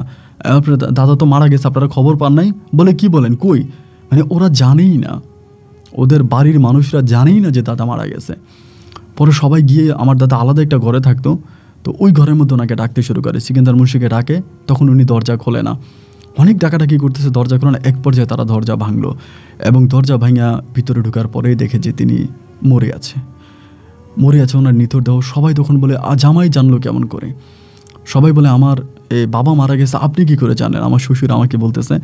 এর কোনো সঠিক উত্তরটা আমি দিতে পারতেছি না, কীভাবে মারা গেল এটার উত্তরটা আমি কিভাবে দিব, আমি এটা দিতেছি না। না দেওয়ার পরে সব মিলে তখন খুব ভালোভাবেই তারা তখন এখান থেকে লোকজন ডাকলো, এলাকাতে মসজিদে মাইকিং করলো, করে পরের দিন দুপুরবেলা আমার দাদাকে মাটি দিল, দাফন কাফন হলো। এবং দাদাকে মাটি দেওয়ার জন্য দূর দূরান্ত থেকে অনেক মানুষজন আসছে, যাদের মাঝে বেশিরভাগ মানুষরাই জিন ছিল। এলাকার লোকজনের ভাষ্যমত, এলাকার লোকজনে বলে দাদাকে মাটি দেওয়ার জন্য যারা আসছে তারা বেশিরভাগই জিন জাতি ছিল, তারা মানুষ অনেক কমই ছিল। যাই হোক, দাদার দাফন কাফন হয়ে যায়। দাদার দাফন কাফন হয়ে যাওয়ার পরে আমি তখন পুনরায় আবারও বাড়িতে ফিরে আসি। এর পরের দিন আমি কীভাবে মাছ ধরতে যাই, ধরলে পরে আমার কাছে আবারও সে টিউলি আসে। টিউলি আসার পরে ও বসে আছে পাশে, এসে আমাকে বলে, কী ব্যাপার, মাছ ধরতেছ? আমি বললাম, হ্যাঁ। আমাকে বলে, ও। আমি বললাম, আচ্ছা, আমি তো একটা বিপদে পড়ে গেছি গতকালকে রাতে। ও বলে, কিসের বিপদ? আমার দাদা মারা গেল, তুমি আমারে বললা, আমি তো ওইখানে যাওয়ার পরে দাদার ছেলেমেয়েরা কেউ জানে না, সবাই ঘুমিয়ে আছে, সবাইকে ঘুম থেকে উঠে বললাম যে দাদা মারা গেছে। এখন তারা সবাই আমাকে প্রশ্ন করতেছে, আমার বাবা মারা গেল, আমরা জানলাম না, আপনি কিভাবে জানলেন? আমাকে সবাই জিজ্ঞেস করলো। আমি তো পরে বিপদে পড়ে গেলাম, না জানি আমি এবার থানায় মামলা টামলা খেয়ে যাই, আমার না জানি এবার ফাঁসি হয়েছে আমার দাদা হত্যা করার কারণে, কারণ আমি জানলাম কেমন করে, এটাও তো একটা বিষয়। পরে আমাকে বলে, তুমি আমার কথা বলো নাই। টিউলি আমাকে বলে, তুমি আমার কথা বলো নাই যে আমি তোমাকে বলেছি। আমি বললাম, ধুরু, আমি তোমার কথা বলবো কেন? আমি তোমার কথা বলি নাই, তোমার কথা বললে কি হবে নাকি? টিউলির সাথে আমার সম্পর্কটা এরকম ছিল, আমি টিউলি যে একটা পরী ছিল বা একটা জিন সাপ ছিল এটা আমি কখনোই চিন্তা করতাম না। টিউলি আমার কাছে সম্পূর্ণ একটা মানুষের মতোই ছিল, একটা সুস্থ স্বাভাবিক মানুষের সাথে আমি যেমন করে কথা বলতাম, আমি টিউলির সাথে একইভাবে কথা বলতাম। শুধু ওর বডির কোনো শেড ছিল না, মানে ওর শরীরের, মানে শরীরটা দেখা যেত, কিন্তু ওই শরীরে হাত দিলে আমি কোনো কিছু বুঝতে পারতাম না।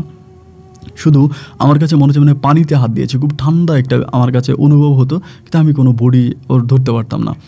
তো এরকমভাবে ওর সাথে আমি লাগাতার বসে অনেক দিন ধরে কথাবার্তা বলি, প্রায় 8-9 মাসের মতো।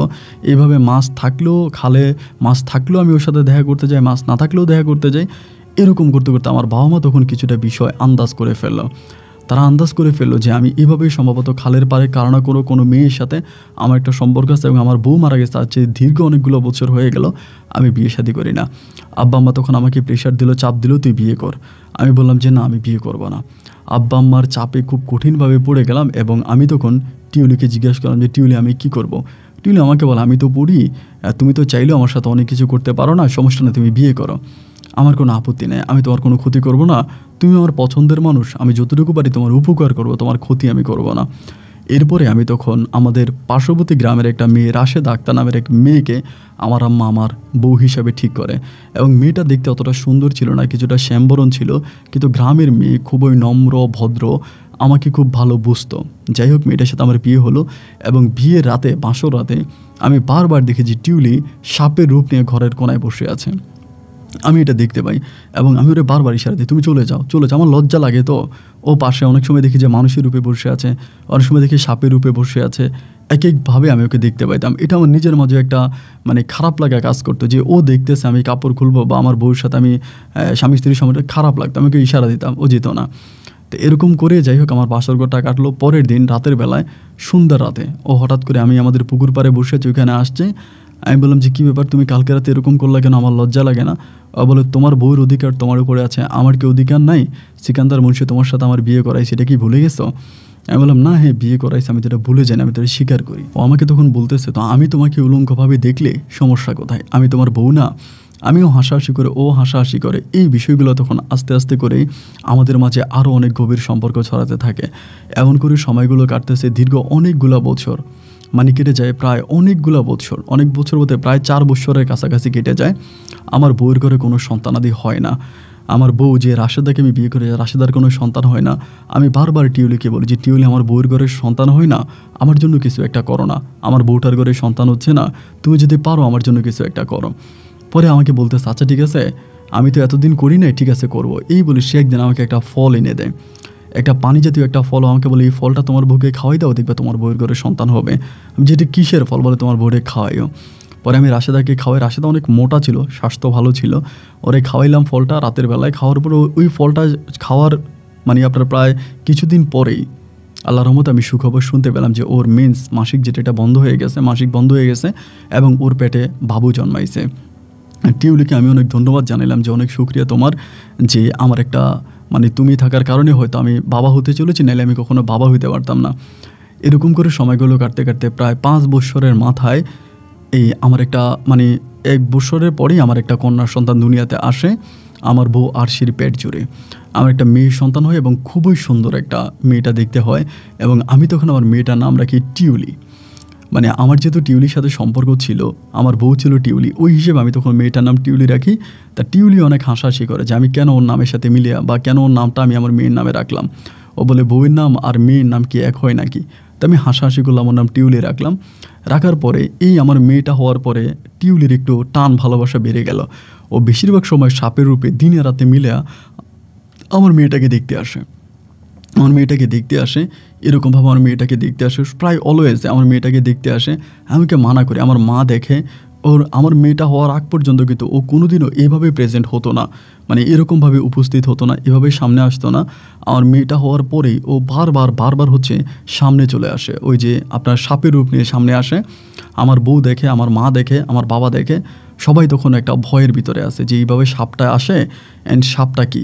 আমি তখন বললাম টিউলি দেখো, তোমাকে কিন্তু মেরে ফেলতে পারে, তুমি এইভাবে সাপের রূপে আইসো না। এরকম করতে করতে আমার বউ তখন আমাকে একদিন জিজ্ঞেস করে, আমার বউ তখন কিছুটা ব্যাপার সন্দেহ করে আমাকে জিজ্ঞেস করে যে তুমি আমাকে সত্যি করে বলো যে ঘটনাটা কি, মানে কেন এরকম একটা ঘটনা ঘটে বা কেন তুমি মাঝে মাঝে সাপটাকে দেখো, আবার আমি দেখি তুমি গোপনে গোপনে বসে কার সাথে জানি কথা বলে, এগুলোর মানে কি? আমি আমার বউকে আর কোনো কিছু বুঝতে দিলাম না এবং টিউলিও আমার মেয়ের প্রতি ওর টান ভালোবাসা বাড়তে শুরু হলো, অত্যাধিক টান ভালোবাসা। মানে আমার মেয়ের ছাড়াও কিছুই বোঝে না। মানে আমি বারবার বলছি তুমি আইসো, মাঝে মাঝে আইসো, আমার বউ যখন ঘুমিয়ে যাবে তখন তুমি আইসা মেয়েরে দেখা যাইও না। আমার মেয়ে উঠানে খেলতেছে, ও চলে আসে। মানুষ সাপ দেখা ভয় পায়, যেই সাপ আছে সবাই ভয় পায়, ওই সাপের রূপে আসে আমার মেয়ের চারপাশে ঘুরে আবার জঙ্গলার ভিতরে চলে যায়। এই জিনিসগুলো সবার মনে ভয় কাজ করাতে শুরু করে। ওই সময় আমি আমাদের এলাকার বাজারে একটা দোকান দিয়েছি, দোকান চালাইতাম।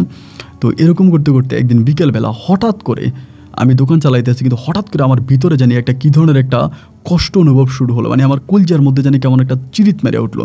এই কী হলো, মনে হলো যেন আমার খুব কাছের কোনো একটা মানুষের কোনো একটা ক্ষতি হয়ে গেছে, এরকমটা মনে হলো। হওয়ার পরে এরকম করে পোলা পাই, তখন আমার বাড়ি থেকে চিল্লে আসতেছে, ও কাকা ও কাকা ও কাকা, দৌড়ে আসতেছে, কিরে কী হয়েছে, কী হয়েছে, আমার বাড়িতে কোনো সমস্যা, আমার মেয়ের কোনো সমস্যা?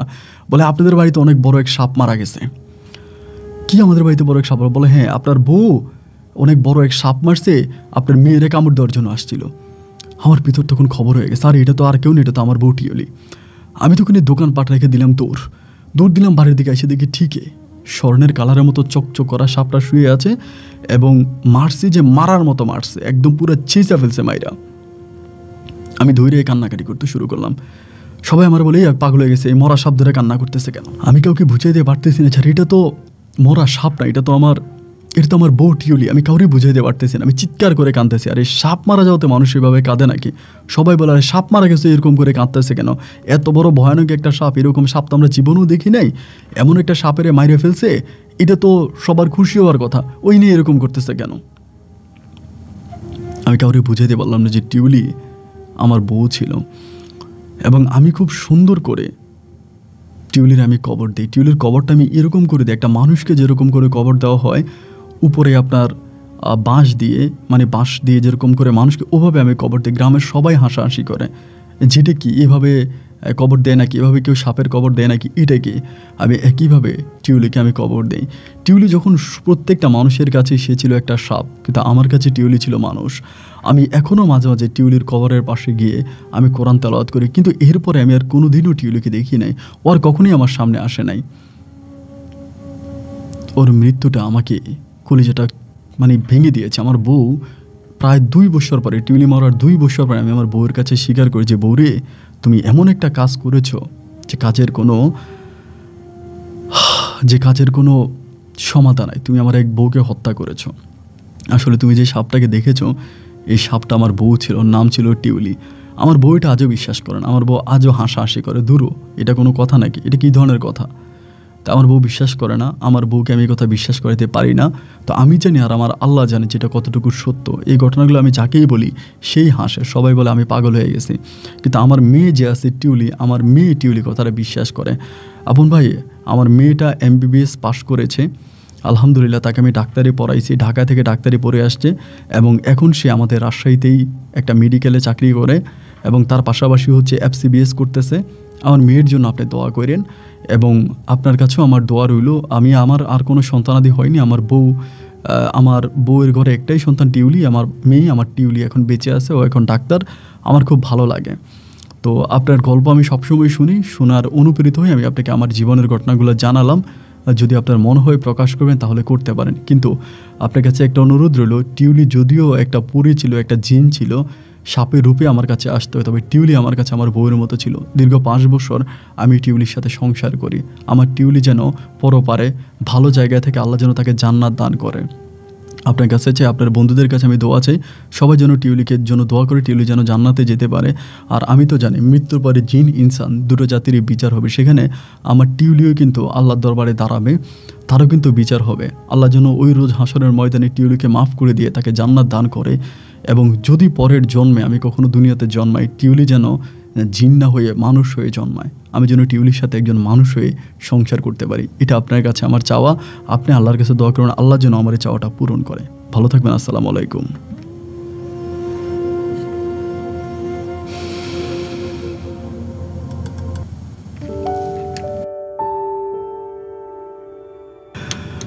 বন্ধুগণ, সবাইকে অনেক বেশি ধন্যবাদ। এতক্ষণ পর্যন্ত রাজশাহীর ভাই মোহাম্মদ সেলিম মালের জীবনের এই বাস্তব গল্পটা শুরু থেকে শেষ পর্যন্ত আমার মুখ থেকে শোনার জন্য। বন্ধুরা, এই গল্পটা এরকম একটা গল্প যে আমার গল্পটা পড়ার পরে, গল্পটা প্রথম দিকে যেমনই লেগেছিল, মানে যতটাই লেগেছিল, বাট গল্পের শেষের দিকটা আমাকে খুব বেশি আনন্দিত করেছে, এবং আমি যেন পড়ে গিয়েছি। বিশেষ করে আমার টিউলির জন্য, ওর বউ যে টিউলি ছিল, টিউলির জন্য খুব কষ্ট হচ্ছে। দেখেন, এই টিউলিকে হত্যা করে ফেললো আরশি এবং আরশির মানে সেলিমের বাবা মা সবাই মিলে। যাই হোক, এতে আরশিরই ভূমিকা সবচেয়ে বেশি ছিল। প্রথম বাড়িটা নাকি আরশিয়ে দেয়, এবং আরশি খুব কয়েকদিন ধরেই নাকি সাপটাকে টার্গেট করতেছিল যে কোনো না কোনোভাবে এটাকে মারার জন্য। তো সেলিম ভাইয়ের মতে, সেলিম ভাই যেভাবে ওনার সাথে আমার কথা হলো, ওনার মতে আমি যেটুকু বুঝলাম যে আরশি ইচ্ছা করে এই সাপটাকে মেরেছে, কারণ আরশি কিছুটা হলেও বুঝতে পেরেছে এই সাপের সাথে সেলিম ভাইয়ের কোনো না কোনো একটা সম্পর্ক আছে, এবং সেলিম ভাইকে ভালো করার জন্য, নিজের মেয়েকে ভালো রাখার জন্যই আরশি এই কাজটা করেছে। তো যাই হোক, আমি গল্প আপনাদেরকে বলেছি, গল্প বিশ্বাস করে অবিশ্বাস করে এটা সম্পূর্ণ আপনাদের ব্যক্তিগত বিষয়। আমি বরাবরের মতো একটা কথাই বলি, আমার গল্প প্রচার করার একটাই উদ্দেশ্য, আপনি যেন গল্প থেকে কিছু শিখতে পারেন, এবং শিখে যেন আপনার ভবিষ্যৎ আপনি পরিবর্তন করতে পারেন। আমরা অনেকেই গ্রামে বসবাস করি, এবং সেখানে আমরা অনেক সময় সাপ দেখতে পাই, এবং সাপ দেখা মাত্রই আমরা লাঠি দিয়ে এটাকে পিটাই মেরে ফেলি। বিশেষ করে এখন রাসেল বাইফারের কথাই বলি, সাপটাকে দেখলে আমরা ভাবি সাপ দেখলে এটা রাসেল বাইফার, এটাকে আমরা পিটাই মেরে ফেলি। কিন্তু যে কোনো সাপ দেখা মাত্রই তাকে আঘাত করা ঠিক না, এবং তাকে সতর্ক দেওয়া উচিত, কারণ বেশিরভাগ জিনেরাই সাপের রূপ নিয়ে থাকে। এবং আমি যতদূর জানি, দিনের একটা অংশে বা রাতের একটা অংশে জিনেরা সাপের রূপ নিতেই হয়, কালো কুকুরের রূপ নিতে হয়। এজন্য কালো কুকুর আর সাপ দেখলে তাকে আঘাত করতে নাই, বিশেষ করে সাপ দেখলে তাকে আঘাত করতে নাই। যেহেতু রাসেল বাইফারের নামটা সারা দুনিয়াতে বিশেষ করে বাংলাদেশে ছড়িয়ে পড়েছে, এজন্য সবাই একটু সতর্ক হবেন। রাসেল বাইফার মনে করে কোনো জিনকে হত্যা করে আপনার জীবনে বিপদ নেমে আপনার জীবনে বিপদ ডেকে আনবেন না। বন্ধুরা সবাই ভালো থাকবেন, সুস্থ থাকবেন, এই শুভকামনায় আজকের মতো এখানে বিদায়। আপনাদের সাথে আমার দেখা হবে অন্যদিন অন্য কারো বাস্তব জীবনের গল্প নিয়ে। আল্লাহ হাফেজ এন্ড আসসালামু আলাইকুম।